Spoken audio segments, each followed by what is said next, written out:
अस्सलाम वालेकुम या आली मदद अक मौजूद जी सिंधी लतीफ़। अॼु असीं सूर यमन कल्याण जे दास्तान पहिरें जे बेतनाए जी शुरूआत कंदासीं। सघनी सुदन सूर जी घायल कीअं घारीन। सघनी सुदन सूर जी घायल कीअं घारीन। पियल पासो पट तां वाढोड़ न वारीन। पर में पचनी पिरिय लए हीअ हंजूं हारीन। सॼण जे सारीन तिन रवयो विहां में रातड़ी। चङनि भलनि खे दर्द जी ॼाण न आहे ऐं न वरी उन ॻाल्हि जी त घायल कहिड़े हाल पिया गुज़ारीन। पट ते पियल वढियल आशिक पासो बि नथा वराइन। हाय हाय हू ॻुझो ई ॻुझो पिरीअ लाइ पची कबाब थी पिया आहिनि।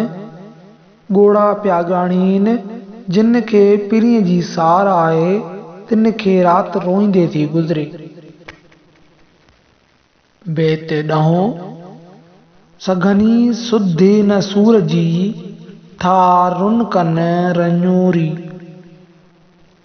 सघनी सुधन सूर जी था रुनकन रंजूरी। पिया आहिनि पट में मथने मामूरी।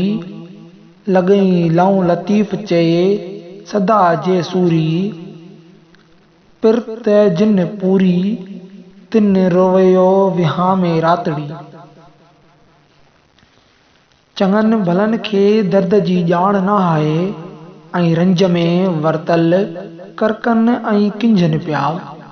हू पट ते पिया आहिनि ऐं मथनि ॻरी बीमारी चढ़ियल आहे।